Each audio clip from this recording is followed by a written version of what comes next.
Okay, today we're going to start by going over this lesson. I'm going to tile these windows next to each other so that we can see the coding at the same time. So this is this is kind of a lot of information to go over. It's really the meat of our class. So why are we studying object-oriented programming? What does it do for us? What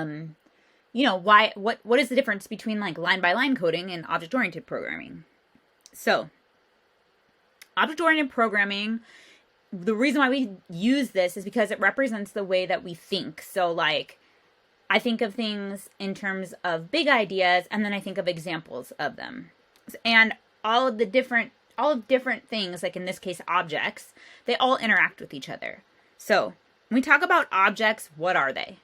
They're things and they have attributes and behaviors. So they can be physical things like a teacher, a book, or a fish, or they can be like a bank account, a payment, a registration, anything that's like something that's a little bit more conceptual. In a problem description, they're considered the noun. So Billy is a student, okay? He is also an object. Billy has attributes and behaviors. So he has a student ID, he has a GPA, and it's not on there, but he also has a name. He can study for a certain number of hours, he can smile, he can tell you his GPA, and he can also tell you his name. So, what's a class? And we can see these things here, actually. Let me go back to this on our code. So we can see that he has a name, he has an ID number, he has a GPA. Okay, we can also see the things that he does. He can study, he can smile, he can get his own GPA, and he can get his own name. Okay, so now when we're dealing like what is a class, all right? A class is a blueprint of these objects. So Billy is a very specific student. The class would be the blueprint for that, okay? That's the student class. It defines the attributes and the behaviors of the very specific object. We like to use classes because we can use them and reuse them many different times. So, we might have a student named Billy, we might have a student named Durgesh, we might have a student named Angelina. We have a ton of different different students. And so, but the student overall lets us create all of these different types of students. So this is really important here. An object is created as an instance of a class. We use that word a lot. So an instance meaning it is a very specific example of the class. Okay. So we can assume all students have an ID, a GPA, and a name, as we see up here in our code. I'm going to add name on here because I forgot to add it in. They can study, they can smile, they can tell you their GPA and their name. Okay, in object-oriented programming, what does that mean? It means that student represents the class. It's the blueprint. And Billy is the object or the instance of type student. Okay, I also want you to be aware of this word also. When we say type.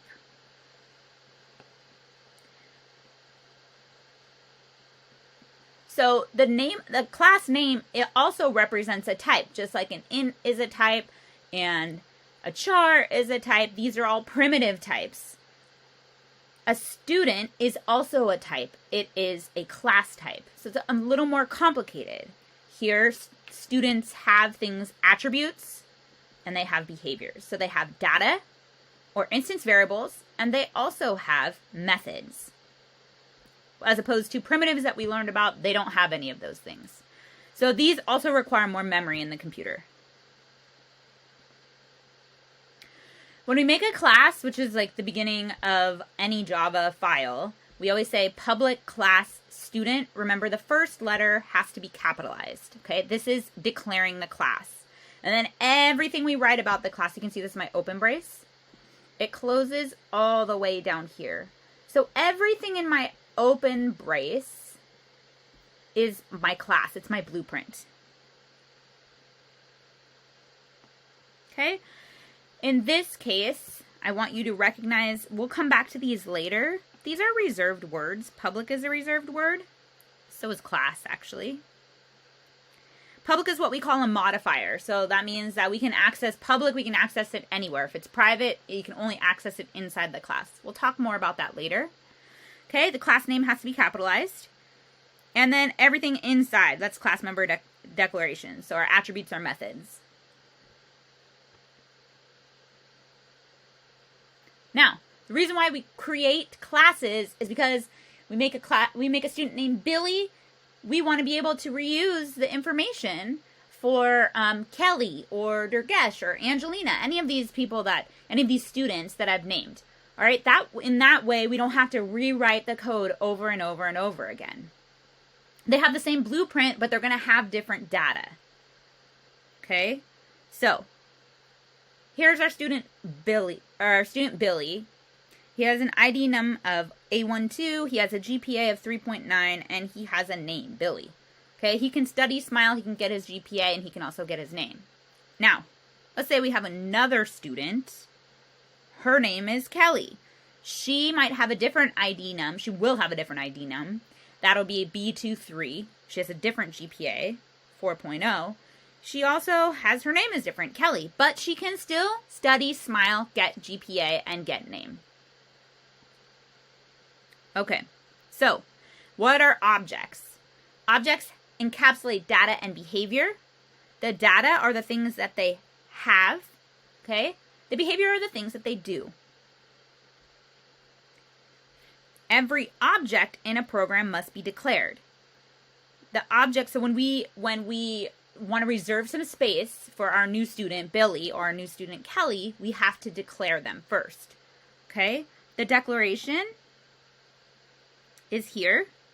We're going to use the class name and the object name. The class name will be capitalized. So I'll write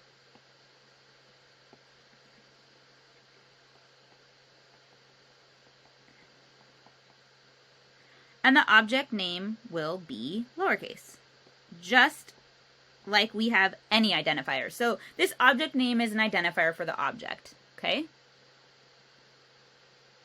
Now, I'm going to just scroll over here now to my code, all right? And here is my declaration. Now, I did my declaration and my instantiation in the same step, but I'll talk about that in a minute. This here is my declaration. You can see student is capitalized and Billy, the specific student, is lowercase.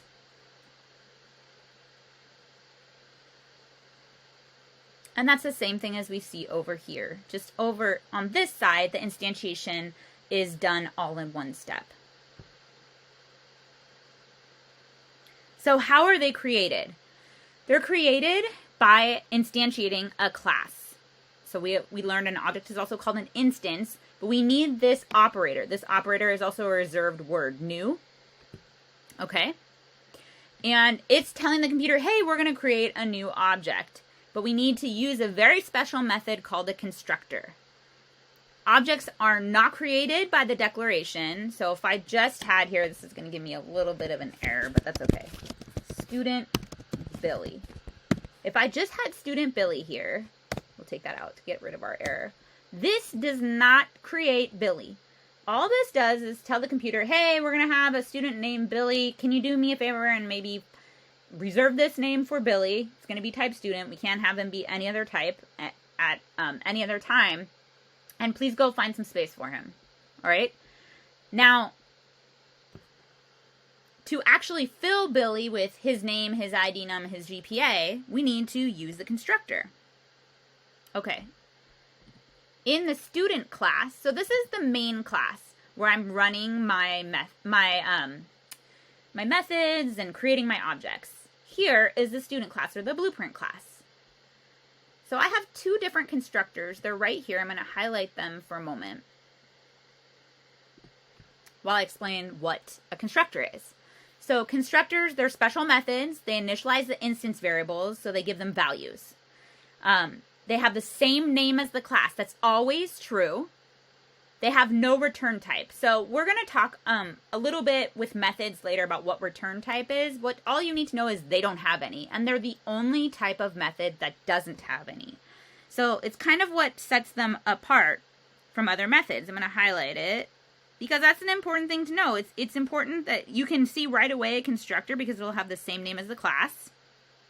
But you're also going to be able to say, hey, that's a constructor because it doesn't have a return type. And they're always invoked together with the new operator. So over here in my main class, we're always going to use this here with the new operator. So when I actually use my constructor, I'm using it with the new operator. So here's the constructors. I put my IntelliJ on the right. It's over here. It's the same on the left. Okay. There, the instance variables are up here. Okay, and I'm going to highlight the constructors. The constructors, you can see I labeled them below. This whole thing is not the constructors. Some of these are the instance variables.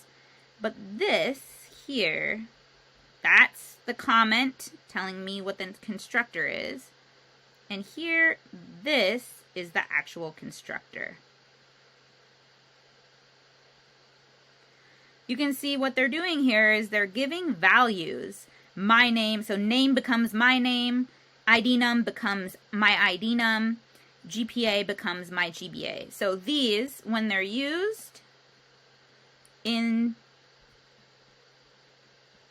this main class, we can see that they get values. This, and this, when they're used in my main class over here, receive values. My name received the string Billy. My ID num received the string A123. And my GPA received the double 3.9. Now, this is only true for Billy. For Kelly, you can see the numbers, the parameters change. So the string becomes Kelly, the ID num becomes B123, and the GPA becomes 4.0. For every object, you're going to have different data because people are different and students are different. So classes, they can have more than one constructor. These are called overloaded constructors. The default constructor is the one without parameters. That's this one right here. And usually we want to fill that in. Computer we'll give you one if it's not, but I believe. But in general, we want to fill that in. So I just gave it name not given, ID num not set, and GPA 0. Okay? So when we have overloaded is a special word. We'll be studying it more later. I just kind of wanted to introduce that word to you. Anything that's overloaded, it's when multiple methods have the same name. So in this case, we have two constructors. One is student, the other one is student. They have the same name, but they have different parameters. They do different things. The compiler figures out, hey, I know which one I'm going to do because I am going to do the one here. It says, oh, this has 3 parameters. Okay, it's string, string, double. I'm going to look over here. Does this one have a string and a string and a double? No. Does this one have a string and a string and a double? Yes. So this is the one I'm going to use. So that's what the computer does. It has to be also in the same order. So string, string, double. I have to put it in the same order over here. String, string, double. Here are the constructors. We just took a look at them over on the right-hand side. Now, how do we use them? We use them whenever we want to create an object.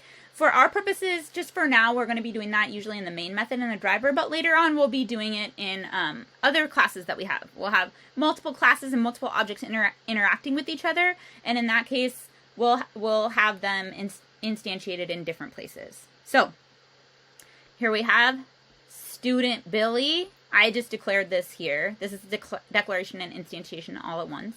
So here, student Billy becomes new student, and we filled it with Billy A123 3.9. Student Kelly becomes new student Kelly B123 4.0. So I'm filling it with the information for each of those different students. This one is a declaration here and an instantiation on this line here, done in 2 different steps. Here is the declaration and the instantiation done all at once. So the new operator, what it does is it allocates memory for the objects and the constructor initializes it. So the new operator says, oh, let me go find some memory for them. We'll give them a name, Billy, and we'll go off to the computer and find some memory for it. The constructor actually gives Billy and Kelly specific information. So here on the right-hand side is how we instantiate an object. Okay, so how do we create it? The name of the object is here. We need the new operator. This is the class name, which is also the name of the constructor, remember? And here are the arguments that we need. So, here's our instantiation of Billy. Now, what's happening in the computer, okay? So, when I declare Billy, the computer's making a space for Billy. It's going to say, okay, Billy is here, but what's happening? He's not created yet, okay? And it's finding some memory over here out on the computer. And when I actually create it, I have a pointer that goes to that space where the memory is, and I hold my information. So, inside here, so now here's the creation. Inside here, it's saying, oh, the name is Billy, the ID number is A123, the GPA is 3.9. So I'm going to hold all this stuff. So whenever I need to access any of this information, I'm using this, but Billy here is going to search for where all the information is held in the computer. So now we're going to talk a little bit about methods. Methods perform a task. It's what a class can do, or in this case, what a student can do. They might take an input value called an argument. So here we have argument. These are arguments here. I also refer to them as parameters, but they're going to take some arguments, and sometimes they won't. Okay, they are invoked when an object receives a message or a request, and it might return things. So it might spit out some data for us. So we have, I forgot to add, get name. So we have 4 methods here: smile, study, get GPA, get name. They all do something different. Maybe smile makes a student smile for a minute. Study has a student study for, I don't know, H hours. Okay. Get GPA has a student return their GPA or tell you their GPA. And name has a student tell you their name. When we declare a method, now we're not going to do some writing about, we're not going to write methods right now. We're going to call them, but it's important for us to know, like, just basically, how are they created? How are they made up? Okay, so with our methods, we have a modifier here, which, remember, I said is usually public or private. There's another one also called protected. A modifier tells you where you can access it. So, where can I access this? If it's public, anybody can access it anywhere. If it's private, only the class can access it. We also have a return type. Return type here. So let me access one of these. Here we go. This here, public, is my modifier. Anybody can use this method.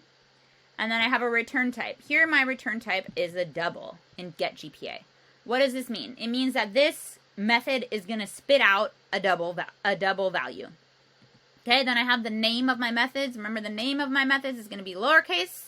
And then parameters inside here if I have any. In this case, this one doesn't have any, but up here you can see in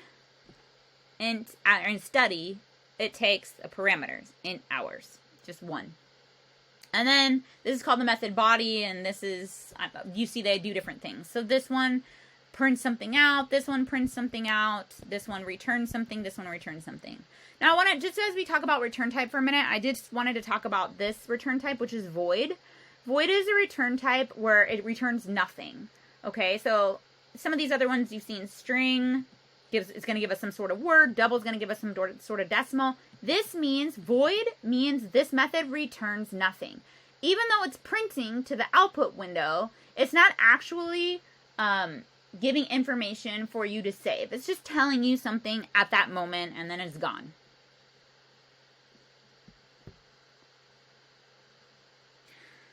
All right, so we're looking here at the get GPA. You can see the method declaration and how it's written. Okay, and we can see study. Now I actually put some code in here. Public void study. You can see these both are public. We can access them anywhere.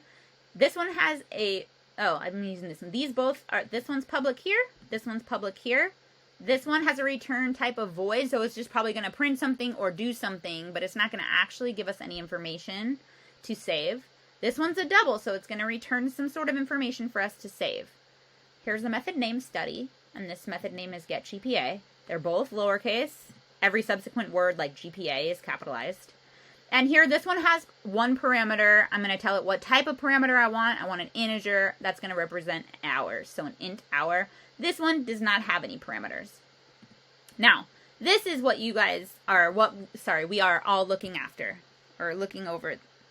How do we actually call these methods? So, let's say I want Billy to smile. I'm going to comment out these for a minute. I was doing a little testing, and I'll come back to them. Let's say I want Billy to smile. So how am I going to do that? I'm going to say Billy dot smile. Remember, if I have some sort of parameter in there, I need to put in an argument. So I need to put in some information. So I'm going to tell Billy to smile. I could also tell him to do other things. I could tell him to study. But remember, study, need to make sure I spell that right. Study took a parameter of hours, an integer. So I'm going to need to put an integer. And IntelliJ is really nice. It tells us exactly what it wants. So it tells us that we need hours. So we put that number 5 in there, which represents hours. This is the object name. This is the method name. So I'm calling the method. I'm invoking the method. And whatever is in here are the arguments. Okay? So an example is, let's say I want to have Billy study for 3 hours. So then I'll say Billy.study3. Okay? So that's invoking the study method on Billy. If I want to have him smile, I'll say Billy.smile. If I want him to tell me my GPA, I'm going to say Billy.getGPA. So this is something interesting, just so you know. You don't always have to do this, but a lot of times, this method, for instance, it was a double, right? I'm going to go back here. Its return type was a double, so it's giving us some information. A lot of times we'll want to save that information. So sometimes the thing that people forget to do is to actually create a double variable to hold that information. You don't always have to do that, but that's kind of a common thing that we do. So we want to say double Billy's GPA becomes Billy.getGPA. And in this case, Billy's GPA was 3.9. So Billy's GPA will give us a value of 3.9. Or we'll hold a value of 3.9. In this other case, maybe we'll want Billy to say his name and want to save it. So again, this is calling the method Billy.getName. And then over here, I am saving that information so I can use it later. Okay, so I'm going to say string Billy's name. So now Billy's name gives me a string. And that string is going to be Billy. All right, so I can do a couple of these in the main method for you. Write the sequence of instructions that you would send to Billy to make him study for 4 hours, smile, save his GPA in an identifier, and save his name in an identifier, and then smile again. So maybe I'll say Billy.study 4, so he's studying, and then I'll say Billy.smile.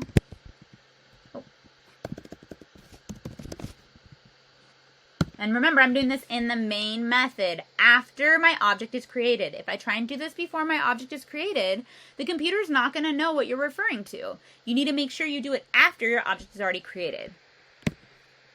And in the same file where your object is created too. Let's say I want to save his GPA in an identifier. So I remember it's a double. Billy's GPA becomes Billy.getGPA. And then this is a string. So string Billy's name becomes Billy.getName. See, I did not spell Billy correctly, so I need to go back and fix that. And then maybe I want to make him smile again. Billy.smile. So what's this going to look like? All right, remember, these were void methods. I have them print out in the output window. So these are all going to print. These are not going to print. So we'll have this run.